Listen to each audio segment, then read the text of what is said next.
I kicked the door open with my shoulder, Grandma's small weight cradled against my chest. Champagne glasses froze midair. The fire hissed as if it knew what I was about to say. My badge caught the firelight. I met every pair of eyes in that warm room and let my voice go cold. 6 words measured and metallic split the air. The laughter died. 2 hours earlier, my patrol car idled at the curb on Maple Street, engine ticking as it cooled. Christmas lights stitched porch to porch. Dispatch was quiet, too quiet, so the guys at the precinct tossed me the same line, "Go home, LT. It's Christmas Eve." I told them I didn't have a home to go to. Not really, but Grandma did, and I wanted to see her face when I said surprise. I parked half a block away so the old Ford wouldn't announce me. Breath left my lungs in pale ribbons. 31 degrees is the truth trying to hide. The air cuts your nose and makes your hands feel borrowed. Snow squeaked under my boots as I crossed the yard I grew up mowing. Through the window, the living room blazed with the kind of warmth money buys. I saw them in silhouettes that used to mean safety. Dad wide as a wall, Mom's helmet of Christmas hair, my brother Tommy mid-story, my sister Bree laughing on cue. On the porch, where the wind slid its fingers under the eaves, sat Grandma. Thin sweater, house slippers, no blanket. Her hands trembled in her lap. The sight punched the breath from me. "Gram," I whispered. Her head turned slowly, careful with bones that had earned their caution. Then that smile, the one that could fold time, found me. "Annie," she said my childhood name, wrapped in a threadbare voice. "You came." I came. I shrugged out of my duty jacket and wrapped it around her. Heat bled from me into her. The cop in me did inventory skin. Pale lips tinged blue, shivering, persistent, alert, and oriented, too polite to complain. The granddaughter in me wanted to tear the door from its hinges. "Why are you out here?" I asked. She fluttered a hand. "Fresh air." Inside, Tommy's punchline landed. Laughter rolled through the glass. "How long?" I asked. "Oh, don't fuss," she said. "They're busy. It's a party." "They're busy? It's a party?" 3 years of transfers flashed behind my eyes for Grandma's care. Meals, meds, heat. Those dollars had tasted like peace when I sent them. Now, they tasted like ash. My phone buzzed. "Sergeant Ruiz? You good LT, need backup." I typed all good. "Merry Christmas." Then slid my arms under Grandma. She weighed less than my vest. When I lifted, a small sound left her throat. Not pain. Relief. "Annie dear," she breathed, "your mother will be cross." "She'll live," I said. The door handle gave nothing. Locked? Of course. The house that kept the heat in kept us out. I set Grandma against my chest and knocked 3 measured raps. Footsteps. The deadbolt slid. The door opened 4 inches, just wide enough for manners. Mom's face filled the cracked lipstick a brave holiday red. For a heartbeat, she didn't understand what she was seeing. Then her expression arranged itself into surprise, then annoyance, then that brittle smile that had tucked me in and cut me down for years. "Anna," she said, "you should have told us." I wanted to see Grandma. "She's resting," Mom said. "In the cold." Her eyes flicked past me. "She likes the porch." Dad leaned into view, chin set. "Lose the attitude," he said. "It's Christmas." Tommy's grin arrived, then faltered when he noticed my jacket around Grandma's shoulders. Bree hovered behind them with an apology dying on her tongue. I didn't answer. There wasn't an answer that wouldn't start a fire I couldn't put out. I shifted, set my heel, and drove my shoulder into the wood. The frame cracked and swung. Heat rolled over us, cinnamon and roast. Steam lifted where winter met hearth around Grandma. Conversation died like a candle under a glass. I stepped over the threshold, letting the badge hang where they could see it. I didn't raise my voice. "Move," I said, and the wall split, Mom to one side, Dad to the other, my siblings backing up with glasses, clutched like talismans. The living room looked smaller than memory. Stockings with names hung on the mantel, Dad, Mom, Tommy, Bree. No stocking for Grandma. The omission roared louder than the fire. Tommy tried first. "Annie, we were just..."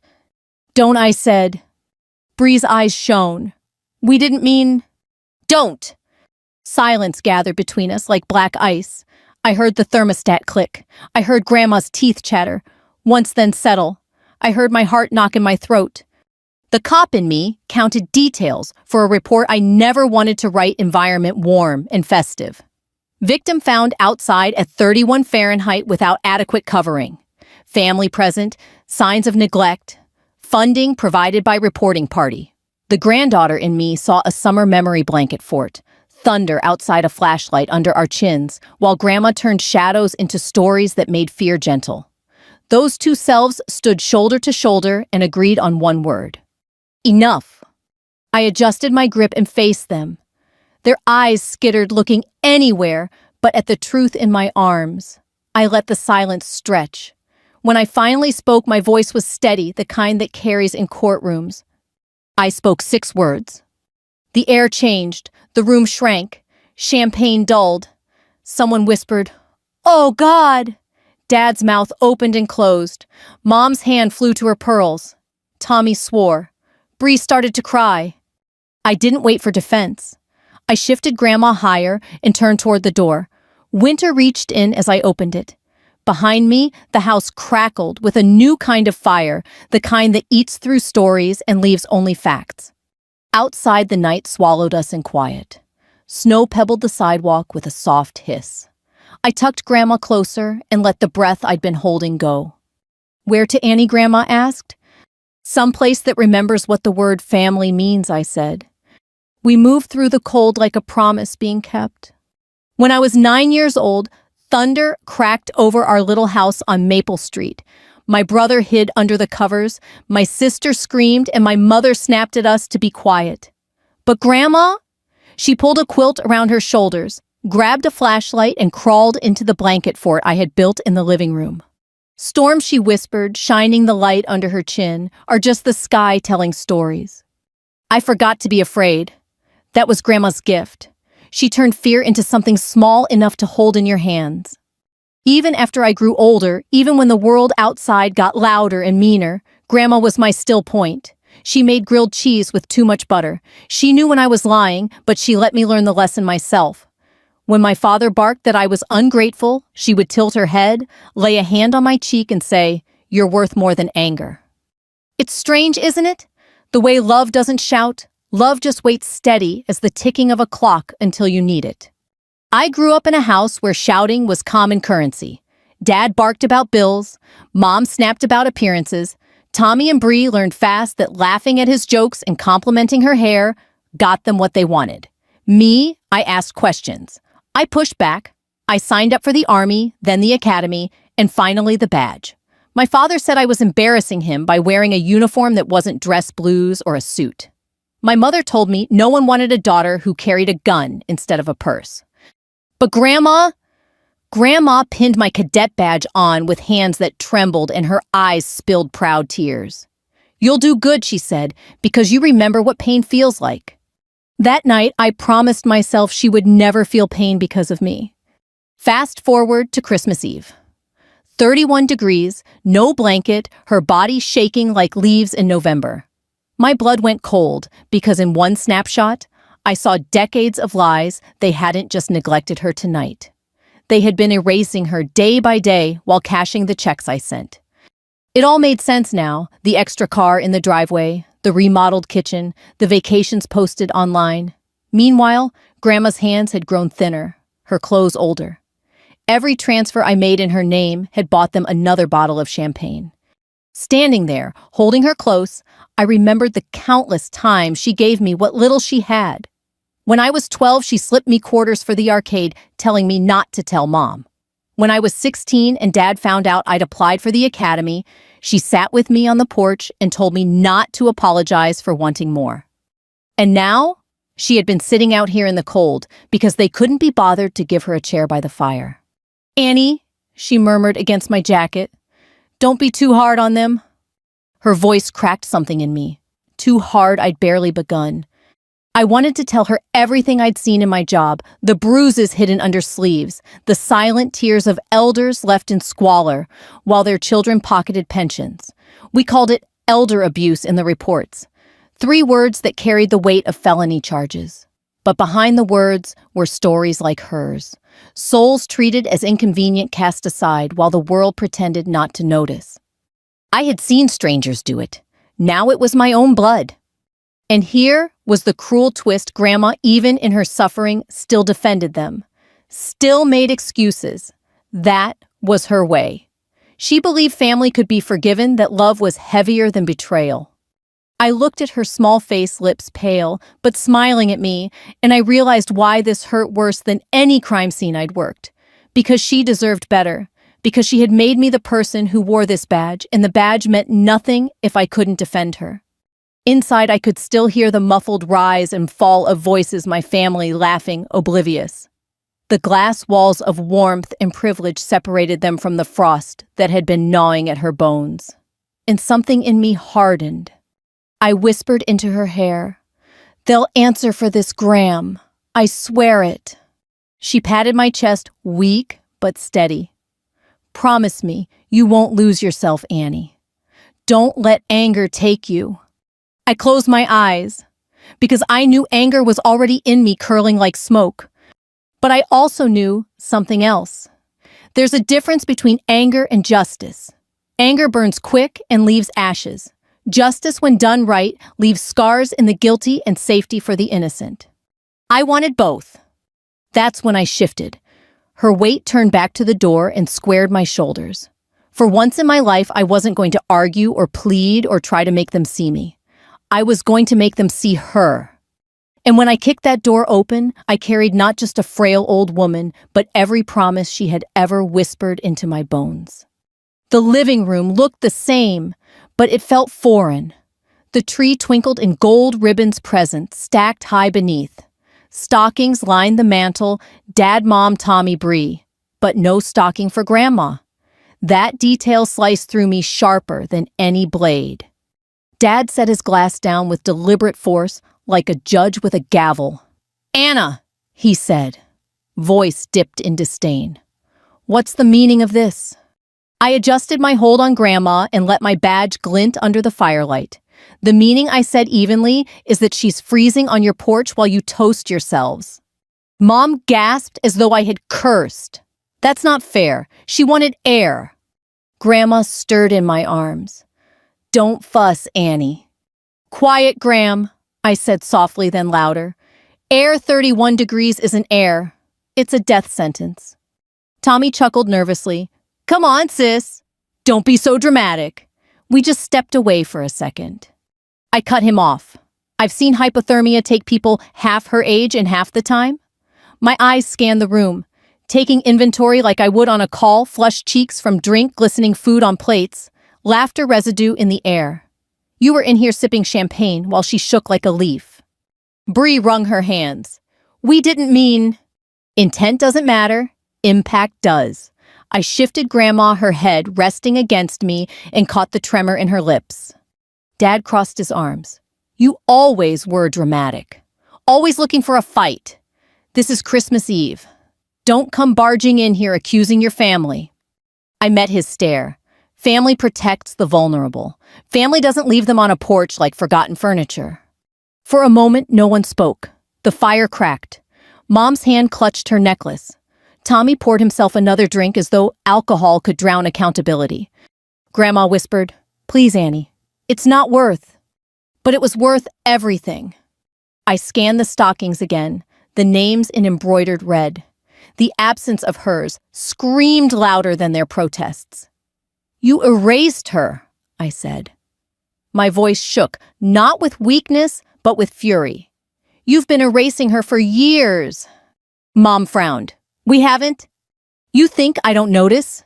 I snapped.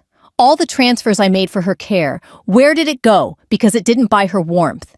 It bought your vacations, your remodels, your champagne. Tommy raised his glass. "Now hold on." "Shut up," I said, sharper than I meant, but true all the same.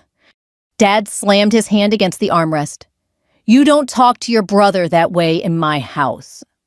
"Your house?" I barked a laugh. "Built on my money I sent for her. You paraded it as generosity while treating her like a burden." Silence thickened. the kind that falls in interrogation rooms just before a confession cracks. Bree started to cry. We thought you'd never know. There it was, the slip. You're right, I said. I didn't know. Not until tonight. But now I do. And now, there's no going back. Dad straightened, trying to reclaim control. You're not going to lecture us in our home? Put her down, go back to your shift, and mind your own damn business. That was it. The line between cop and granddaughter fused. This is my business. It became my business the second I saw her lips turning blue while you toasted yourselves. I let the words fall like a gavel. Elder abuse. Tommy snorted. Oh, give me a break. Elder abuse? I repeated louder, colder. It's a charge, a felony, neglect of a dependent adult. And I've got enough evidence right here to start the report. Their faces shifted then. Pale, tight, the smugness leaking out like air from a punctured tire. Mom whispered, Anna, please. I held her gaze. You wanted air. Let's see how you breathe when the law knocks on your door. The silence that followed was different now. Not defensive, not mocking. Fear had entered the room, subtle and sharp. Grandma touched my arm, frail fingers trembling. Annie, let it be. But I couldn't. Not yet. I looked at each of them one by one. Dad's jaw working, Mom's lips quivering, Tommy's swagger gone, Bree's mascara streaking her cheeks. These were not my enemies in uniform. These were the people who had raised me or claimed to, and they were strangers. I said 6 words. They waited breathless. She's safe. Elder abuse report filed. It was like striking a match in a room of gas. Tommy cursed and dropped his glass liquid bleeding across the carpet. Mom clutched at Dad, whispering, no, no, no. Bree sank into the couch. Dad surged forward as though he might grab me, but one look at the badge on my chest stopped him cold. Their faces went white. I shifted Grandma against me, turned toward the door, and let the night swallow us again. The fire snapped behind me, but no one laughed now. In the dark, I whispered to her, they can't hide anymore, Graham. Not from me, not from the law. The cold bit deeper as I stepped off the porch. My boots cracked the ice that had formed along the steps, each sound sharp final. Behind me, the door slammed shut, but not before I caught the panic rising in their voices. Shouts overlapped, glass shattered, and the champagne bubble of their perfect night burst. Grandma stirred in my arms. Annie, she whispered, put me down. I can walk. No, I said firmly, you've walked enough. Tonight I carry you. She sighed, her head resting against my shoulder, like it had all those nights I'd fallen asleep against her on the couch as a child. They didn't mean harm, she murmured. My jaw tightened. Intent doesn't erase consequences. The snow squeaked under us as I crossed the yard heading for my car. My cruiser sat half a block down its black and white frame, catching the glow of Christmas lights strung across porches. Neighbors peeked through curtains as we passed. They saw the badge, the old woman in my arms, and the storm on my face. And they turned away, pretending not to notice. Just like always. When I eased Grandma into the passenger seat, she flinched at the cold vinyl. I cranked the heater until it roared, and only then did I allow myself to breathe. Dispatch buzzed faintly on the radio. Routine calls, domestic disputes, noise complaints. Nothing out of the ordinary. But inside me, everything had shifted. I looked at Grandma's thin hands folded in her lap. Hands that had once kneaded bread, brushed my hair, stitched every Halloween costume I'd ever worn. They trembled now, not just from the cold, but from the weight of what had happened. You're safe, I told her. That's all that matters. But my words rang hollow even to me, because I knew safety wasn't just about the cold. Safety meant dignity, respect, and those had been stripped from her long before tonight. Inside the house, the shouting had turned frantic. Through the frosted glass, I could almost see the scene, Dad barking orders, Mom wringing her hands, Tommy pacing, Bree crying. The mask had cracked and fear seeped through. Report filed. Dad would repeat as if saying the words out loud could undo them. Elder abuse. Tommy would sneer, trying to laugh it off, but his voice would tremble. Mom would cling to him, whispering, "What if she really did it?"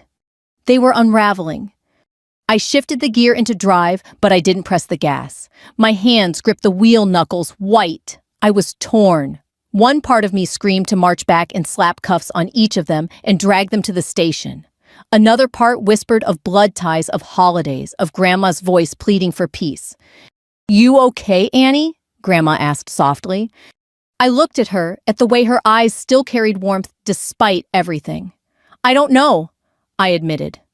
"I've arrested strangers for less. Tonight it's my own family." Her smile was sad, tender. That's the hardest kind of justice. The heater hummed, filling the silence. Outside, snowflakes drifted like falling ash. Back in the house, chaos climbed. I imagined them scrambling, debating whether to chase me, whether to call me back, whether to destroy evidence that was nothing more than the truth of their own neglect. Every second that ticked by, the reality of consequences pressed harder on their chests. And in that moment, I realized this was their breaking point. Not mine. Theirs. Grandma reached over, her frail fingers brushing my hand. "Don't let hate eat you, Annie. Promise me." Her touch thawed something in me. I closed my eyes, remembering every bedtime story, every bowl of soup, every whispered prayer she'd made for me when the rest of the house was too loud. "I promise to protect you," I said. "That's the only promise I can make." I put the car into gear and pulled away, tires crunching over snow. The house grew smaller in the rearview mirror, its lights still glowing like nothing had changed. But inside, I knew everything had. Half a mile down, I pulled into the precinct lot. The building stood quiet, wreaths on the doors, but the duty light glowed steady. I carried Grandma inside, where warmth wrapped around us, not just from heaters, but from the nods of officers who lifted their chins in silent respect. "All tea," one of them said. "You good?" I looked down at her, then back up. "We're good," I said. Behind me, somewhere in that house, my family was still unraveling. Panic would give way to fear, fear to desperation. They would realize the truth that the report wasn't just a threat. It was a promise. And for the first time in years, the scales felt balanced. Back on Maple Street, the fire still glowed, but the warmth had bled out of the room. My 6 words hung heavier than the stockings on the mantel. "She's safe. Elder abuse report filed." Dad paced the living room like a caged bull. His face blotched red, not from drink, but from dread. Mom sat on the edge of the couch, twisting her necklace until the chain bit into her skin. Bree cried softly into her hands, her mascara staining her palms. Tommy refilled his glass, but the tremor in his hand gave him away. "Calm down," Dad barked, though his voice cracked. "She's bluffing. She wouldn't report her own family." Mom's voice shook. "But she's a cop. If she files, if anyone checks..." "Checks what Dad demanded. We've done nothing wrong." But the lie collapsed under its own weight. Silence. Each of them knew the truth. They had left her out there not once, not twice, but countless nights, excusing it as air, as quiet time. The money that should have bought her comfort had bought them indulgence instead. Bree whispered Dad she had her badge on. I saw it. She meant it. Tommy slammed his drink down. "We'll talk to her. We'll make her stop." "How?" Bree asked. She looked at us like we were strangers. "She made us strangers," Dad growled. The 6 words echoed in every corner of that house. Elder abuse. Report filed. It wasn't just a phrase, it was a verdict waiting to drop. At the precinct, the air smelled of burnt coffee and pine-scented air freshener. A half-eaten tray of cookies sat on the counter, foil crinkled. The Christmas shift was always slow, but officers still moved with purpose, boots heavy on the linoleum. I settled Grandma into the break room chair, wrapping a blanket around her shoulders. Officer Daniels brought her a mug of cocoa, steam curling in the air. "For you, ma'am," he said gently. Her eyes twinkled, shy but grateful. "Thank you, young man." Daniels grinned. "Around here, everyone's grandma on Christmas." The words softened her. For the first time that night, she looked less like a victim and more like herself. She smiled small but real. I stood in the doorway watching, pride and guilt twisted together in me, pride because she was finally safe, guilt because I hadn't seen it sooner. LT Ruiz called from the duty desk. "You want me to log a report?" The question tightened something inside me. I had said it. I had meant it. But now, the paperwork. The chain reaction, the investigation that was real. My hand brushed the badge on my chest. I thought of Dad's face turning pale, Mom's hands trembling, blood against law. "Yes," I said finally. My voice didn't waver. "Log it." Ruiz nodded, already typing. The clack of keys sounded like nails in a coffin. Back at the house, panic mounted. "They'll take everything," Mom whispered. "The house, the money, our names will be ruined." Tommy grabbed his coat. "I'll go talk to her." Dad blocked the door. "You'll do nothing. If you show up there, it proves we're guilty." Bree sobbed. "But we are guilty." The words fell like stones. None of them wanted to admit it, but the truth sat between them undeniable. They hadn't seen Grandma as a person. They'd seen her as a burden. Worse, they had seen her as a cover story to fund their comfort. "Maybe she won't go through with it," Mom said desperately. "Maybe she'll calm down." Dad shook his head. "She's not like us. Once she says something, she means it." The 6 words echoed again. "She's safe. Elder abuse report filed." And for the first time, they realized the nightmare wasn't outside their door. It was inside their walls. At the station, Grandma sipped cocoa, her hands steadier now. "Annie," she said softly, "don't ruin your Christmas for me." I crouched in front of her. "Gram, this isn't about Christmas. This is about right and wrong." Her eyes glistened. "They're still your family." I swallowed hard. "Family doesn't leave you freezing on the porch." She looked down into her cup, her reflection rippling. "They'll be scared, Annie. Scared people do foolish things." "They should be scared," I said. The words came out sharper than I intended. She reached for my hand. Her skin was papery, but her grip was firm. "Justice matters, but so does mercy. Don't let one bury the other."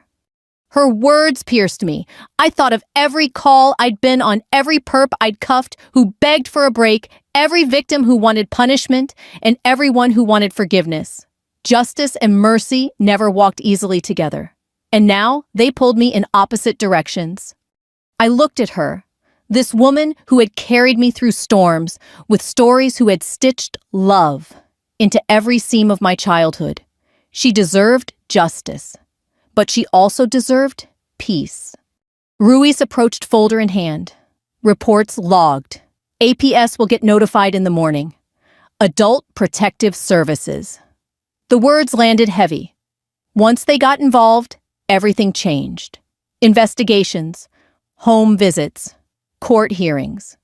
I nodded. Good. But inside, I wasn't sure if it was good. Grandma smiled faintly as if reading my turmoil. "Annie, you've always carried the weight of 2 hearts, yours and mine. Just don't let mine break yours." Her words clung to me. Back at the house, the echo of 6 words rang through the walls. Here at the station, the consequences had begun. And somewhere between those 2 places, my heart braced for the storm that was coming. The phone at the duty desk rang just after midnight. Ruiz picked it up, listened, then glanced at me. "It's your folks," he said, covering the receiver. "You want me to hang up, or—" My stomach tightened. They never called me. Not for birthdays, not for graduations, not for anything but obligation. Now with 6 words hanging over them like a guillotine, suddenly they needed me. "I'll take it," I said, and Ruiz handed me the handset. Dad's voice crackled down the line. "Anna, not Annie, never again. Listen, we need to talk." I kept my tone flat. "There's nothing to talk about." "Yes, there is," he snapped. "You can't just file a report and walk away. Do you have any idea what this could do to us? To our name, to our work?" "Yes," I said. "That's the point." Behind him, I heard Mom sobbing. Bree's voice joined, pleading. Tommy cursed, muffled. A symphony of panic. Anna Mom cried, her voice breaking through pleas. We made a mistake. Just a mistake. Don't let the state tear our family apart over one night. One night, my voice rose before I could stop it. This wasn't one night. This has been years. You've been pocketing money meant for her. You've been leaving her out like garbage while you toast yourselves. We didn't mean... Stop saying you didn't mean it, I snapped. You did it. Over and over. Intent doesn't erase impact. The silence on the line stretched, broken only by Mom's sobbing. Finally, Dad spoke again. Quieter. We'll make it right. We'll take care of her. Just tell them not to come. You can fix this, Anna. Your family. That word burned hotter than the fire in their hearth. Family. I looked across the room at Grandma, sitting small in the break room chair, sipping her cocoa. Her eyes met mine, soft, and pleading not for herself, but for them. She shook her head slightly, lips forming words only I could read. Don't destroy them. I closed my eyes. The pull was unbearable, justice dragging me one way, mercy the other. I can't undo what's been filed, I told him. The report is in. APS will follow up. That's the law. Dad swore the sound ugly and raw. You'll regret this, Anna. No, I said, my voice steady. The only thing I regret is not seeing sooner what you've done. I hung up. 3 hours later, they showed up at the station. Not in suits and pride, but in pajamas, under coats, faces pale, eyes red. They looked smaller somehow, like the fear had hollowed them out. Ruiz bristled, stepping forward. They're not supposed to be here. I'll handle it, I said. Dad started, first words tumbling fast. Anna, please, listen. Stop! My voice cut through. You had your chance to talk when Grandma was on your porch. Mom clasped her hands. We were wrong. We know that now. Please don't let the courts drag us through the mud. Think about what people will say. Tommy tried swagger. You don't want your own family in cuffs, do you? But even as he spoke, his hand shook. Bree stepped forward, tears streaking. Anna, please. We were selfish. But she's our mother, too. Don't take her away from us. I looked at them, these people who had shared my blood but not my heart. And I felt nothing but the cold I'd carried in from the porch.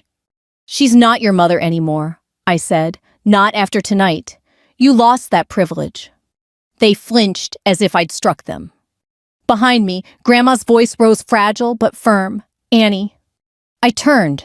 She stood in the doorway, blanket around her shoulders, her face pale but resolute. Don't, she said softly. Graham. She stepped closer, each movement slow, deliberate. They're still my children. They're still your family. Don't let anger turn you cruel. My chest tightened. They left you to freeze. I know. Her voice trembled, but her eyes didn't waver, and I forgave them before you walked through that door. My throat ached. They don't deserve forgiveness. Maybe not, she whispered. But forgiveness isn't about what they deserve. It's about what we choose to carry. The silence that followed was suffocating. My family behind me desperate and broken. My grandmother before me weary but merciful. And me caught between them, badge, heavy on my chest, heart heavier still. I wanted to rage. I wanted to drag them into holding cells, make them feel every ounce of the cold they'd forced on her.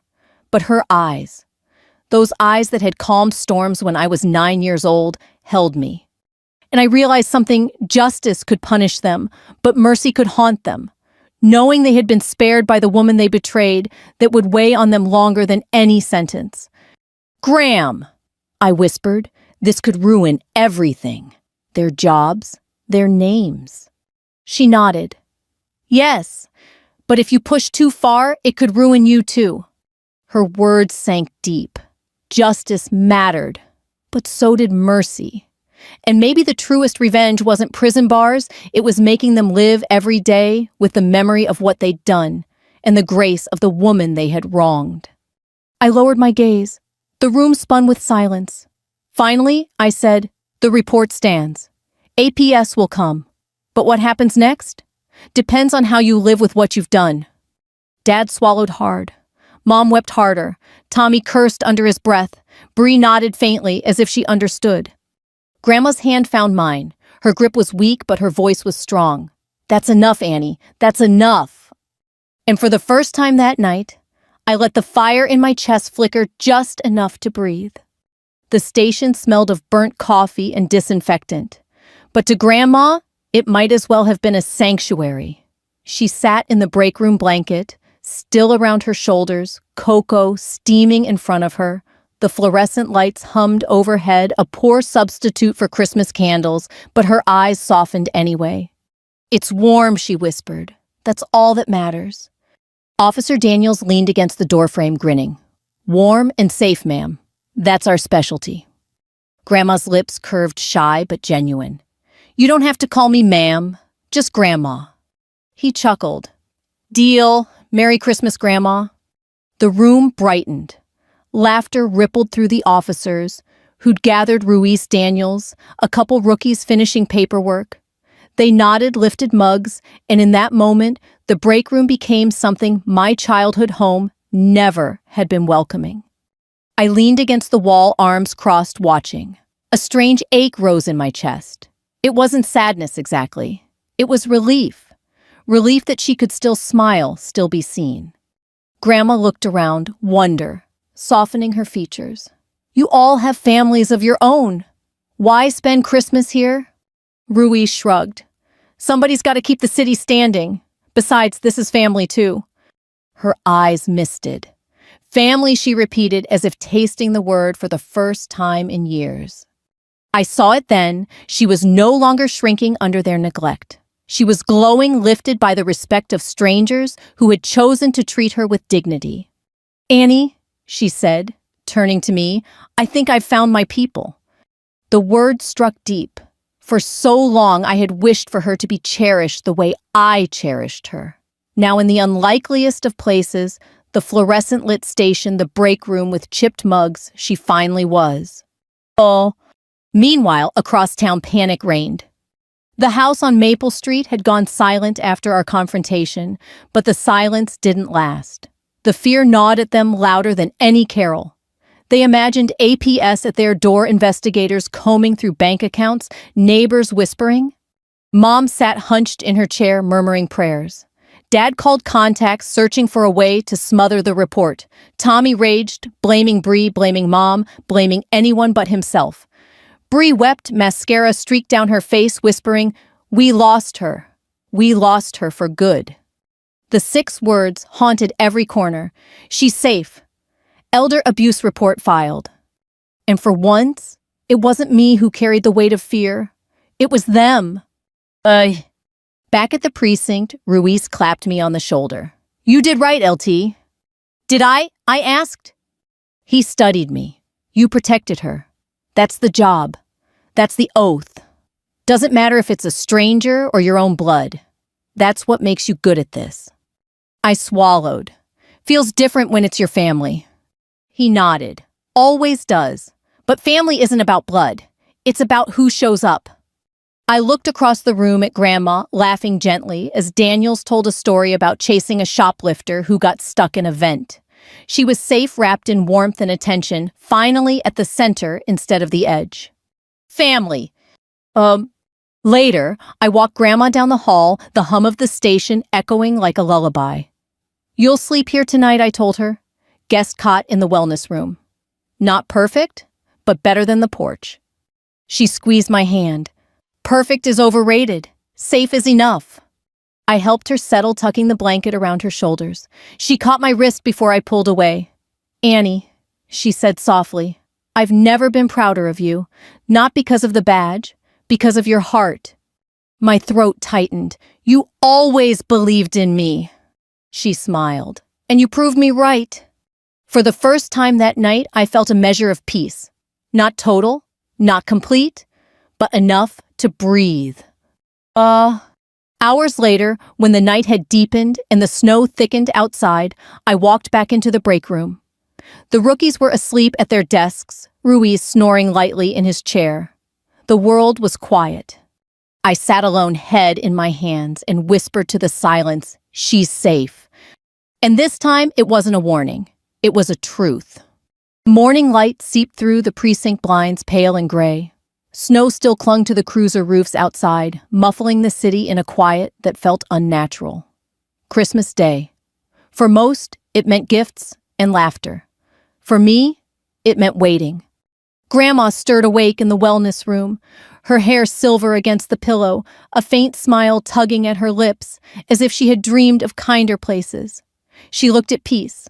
I wanted to freeze that image, hold it forever, because I knew what waited outside wasn't peace at all.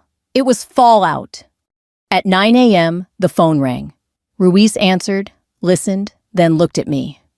APS. They're sending an agent. They'll want statements, photos, everything. The words landed like stones. This was no longer just family drama. This was official. I went in to tell her. Grandma sat up slowly, pulling the blanket around her shoulders. "They're coming, aren't they?" she asked gently. "Yes."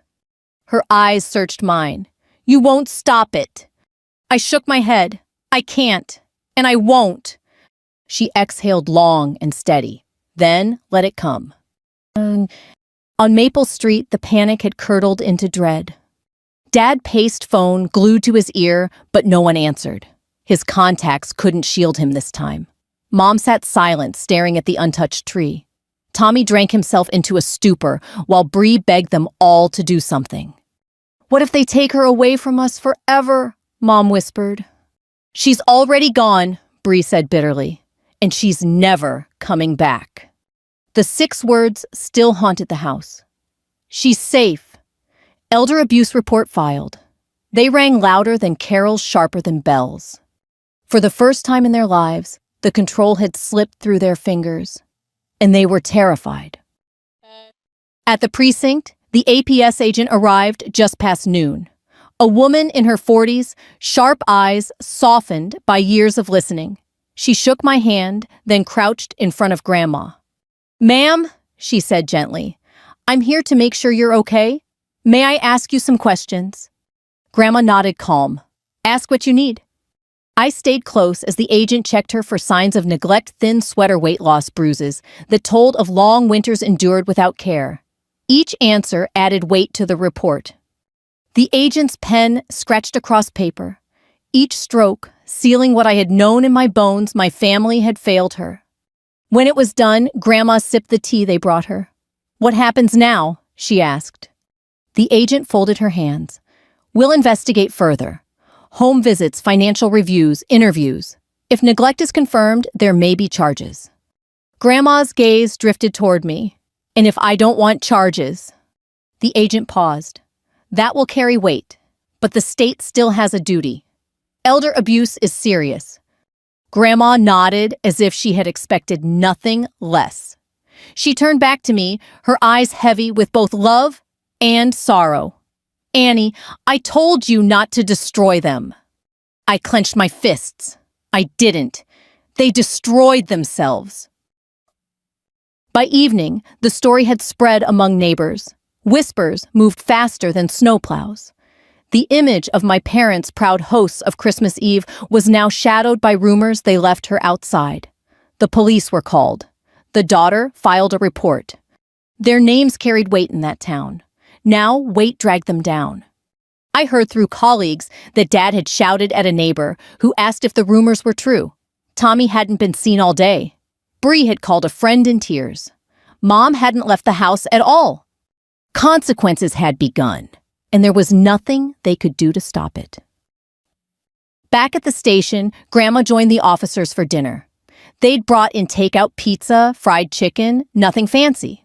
But the way they pulled chairs close, shared stories, and clapped her on the shoulder made it feel like more than a meal. She laughed at their jokes, eyes sparkling. She even told one of her old stories, the one about me at age 6, putting on her glasses and declaring myself chief of police. The room erupted in laughter. I sat back watching her glow in a way she hadn't in years. And yet guilt tugged at me. Justice was moving forward, My family's lives were unraveling, and she was still asking me not to let hate consume me. Annie, she said, when the others drifted away, you can't carry both anger and love. Choose love, or the anger will hollow you out. I swallowed, but they deserve to pay. They will, she said, but let the weight of what they've lost be punishment enough. Her words echoed, and for the first time, I wondered if the true aftermath wasn't about what the law would do to them. It was about what their guilt would do. Because guilt lingers. Guilt haunts. Guilt is a prison without bars. As I looked into her eyes, I realized maybe that was the justice she wanted all along.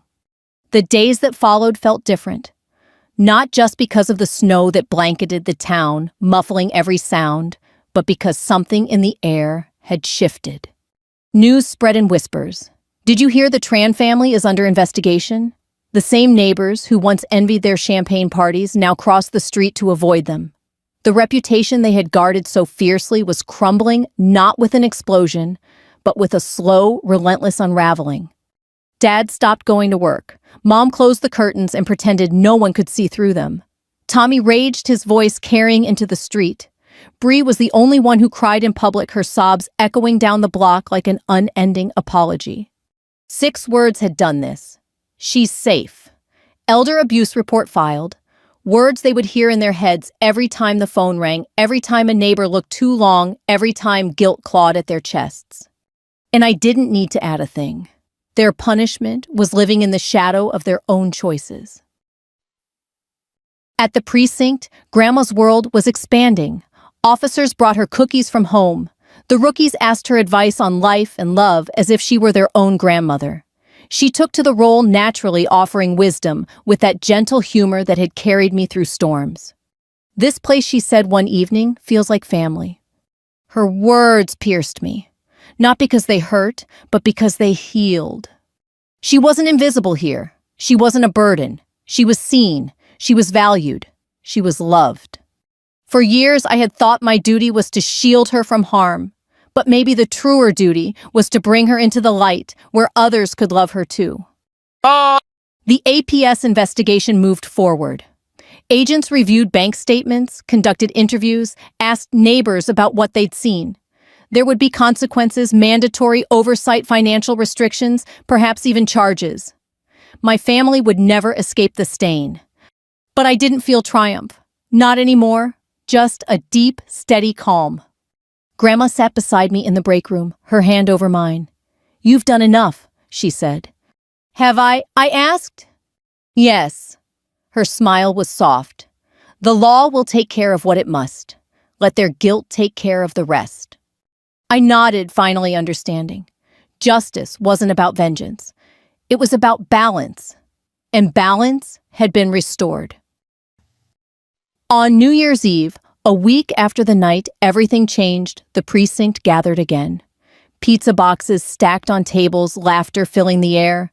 Someone had strung lights around the break room doorway.